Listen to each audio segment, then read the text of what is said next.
નમસ્તે વિદ્યાર્થી મિત્રો, આજે આપણે ધોરણ 12 અંગ્રેજી વિષયમાં યુનિટ 2 અનફર્ગેટેબલ વોલ્ટ ડિઝની કે જે આપણને રોય ડિઝની દ્વારા આપવામાં આવ્યું છે તેની એક અગત્યની short note Walt Disney's success from horse to mouse એટલે કે વોલ્ટ ડિઝનીની સફળતા ઘોડાથી લઈને ઉંદર સુધીની એ જોવાની છે ને આ શોર્ટ નોટ છે તે અગત્યની છે.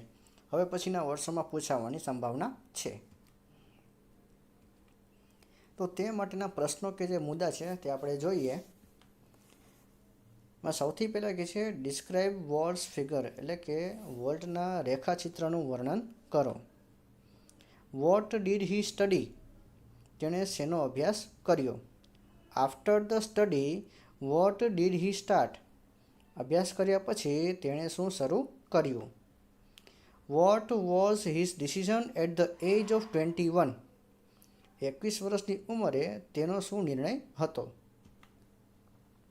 હુ હેલ્પ્ડ હિમ બાય મની? પૈસાથી તેમને કોણે મદદ કરી. Which was his first series? તેમની સૌથી પહેલી શ્રેણી કઈ હતી. Which series what a great success?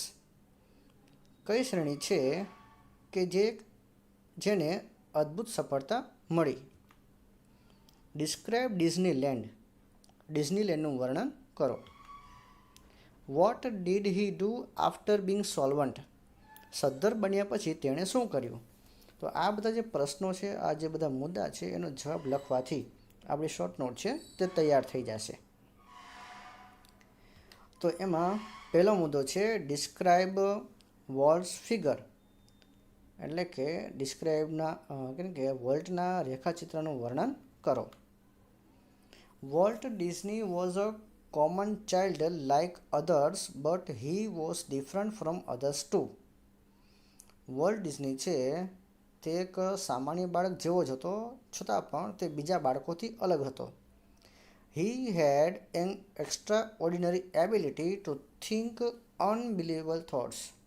તેની પાસે એક એવી અસાધારણ ક્ષમતા હતી કે જે ન માની શકાય તેવા વિચારો વિચારતો.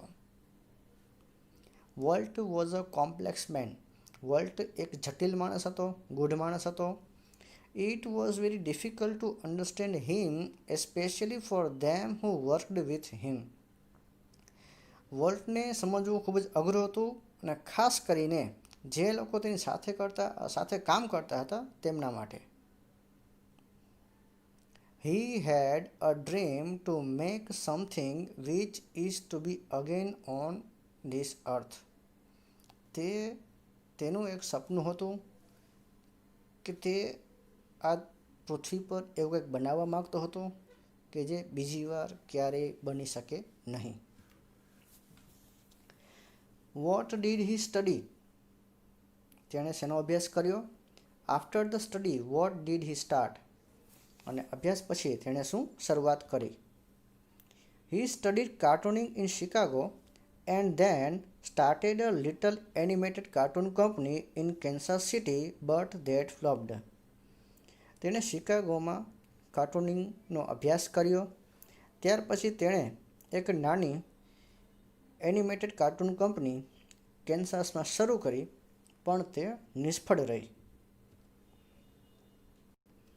ત્યાર પછી what was his decision at the age of 21? 21 વર્ષની ઉંમરે તેનો શું નિર્ણય હતો. Walt decided to try his luck in Hollywood at the age of 21? વોલ્ટે 21 વર્ષની ઉંમરે હોલિવૂડમાં તેનો નસીબ છે અજમાવવાનો પ્રયત્ન કર્યો. ત્યાર પછીનો પ્રશ્ન છે હુ હેલ્પ્ડ હિમ બાય મની? પૈસાથી તેમને કોણે મદદ કરી. Walt borrowed $500 from his uncle and the most successful journey began.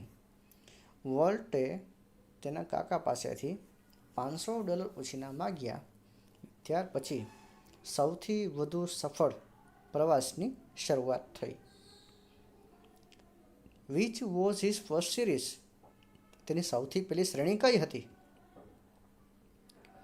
Walt started a cartoon series named Alice in Cartoonland. વોલ્ટે એલિસ ઇન કાર્ટૂનલેન્ડ નામની એક નાની સિરીઝ છે તે શરૂ કરી. That was very hard time for Walt and his brother. અને તે વોલ્ટ અને તેના ભાઈ રોય માટે એક ખૂબ જ અઘરો સમય હતો. They tried to make some money. તેઓએ થોડાક પૈસા બનાવવાનો પ્રયત્ન કર્યો. The first series didn't make so many splashes. ને તેમની પહેલી સિરીઝમાંથી જોઈએ તેટલા રૂપિયા ઉપજ્યા નહીં, કંઈ વળ્યું નહીં.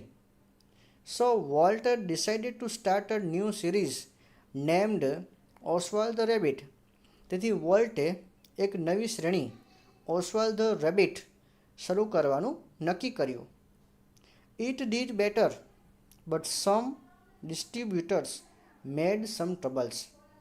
તે સારું ચાલી પણ થોડાક ડિસ્ટ્રીબ્યુટરે તેમને તકલીફ આપી.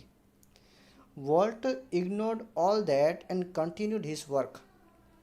વોલ્ટે આ બધાની અવગણના કરી અને પોતાનું કામ છે તે ચાલુ રાખ્યું.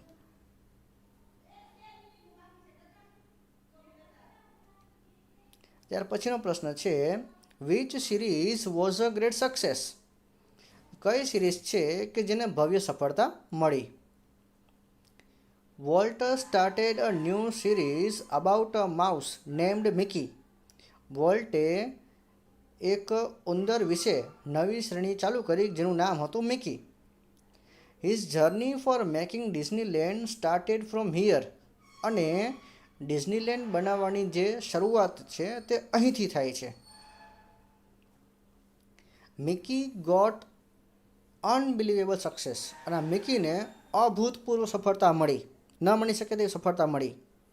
By this series Walt became a rich person. ને આ શ્રેણીથી વોલ્ટ છે તે પૈસાદાર વ્યક્તિ બન્યો. Walt's all dreams came true. અને વોલ્ટના બધા સપના સાકાર થયા. Whatever he thought he put all that in real. અને તેણે જે વિચાર્યું ને એ તેણે સાચું કરી બતાવ્યું. He got a great popularity by the TV shows, magazines etcetera. અને તેણે ટીવી શો, મેગેઝિન વગેરે દ્વારા ભવ્ય લોકપ્રિયતા મેળવી. Describe Disneyland.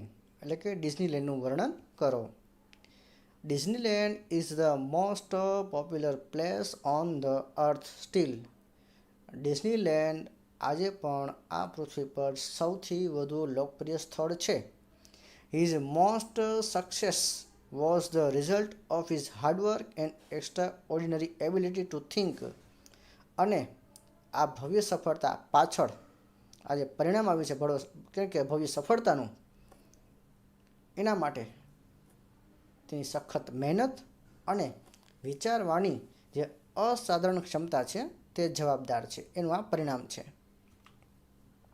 ત્યાર પછી what did he do after being solvent. સદ્ધર બન્યા પછી તેણે શું કર્યું. Being solvent for the first time he started a business where he gave the chance to other peoples. સદ્ધર બન્યા પછી તેણે પોતાનો એક ધંધો શરૂ કર્યો કે જ્યાં તેણે બીજા લોકોને કામ કરવા માટેની તક આપી.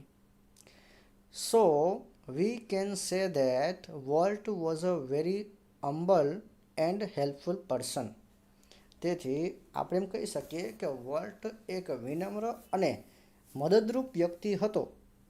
He always try to make something different and Disneyland is the result of his great ability of genius. તે હંમેશા કંઈક અલગ કરવાનો પ્રયત્ન કરતો અને ડિઝનીલેન્ડ છે એ તેના પ્રખર બુદ્ધિ ક્ષમતાનું એક મહાન ઉદાહરણ છે, એનું એક પરિણામ છે. He will be remembered forever. અને તેના માટે તેને હંમેશા યાદ રાખવામાં આવશે. તો મિત્રો, આ રીતના જ્યારે પ્રશ્ન સ્વરૂપે મુદ્દા આપેલા હોય તો તેના જવાબ લખવાથી આપણી શોર્ટ નોટ છે તે તૈયાર થઈ જાય છે. તો આવી રીતના તમે એક્ઝામમાં સરસ શોર્ટ નોટ લખશો એવી શુભેચ્છા, શુભકામના.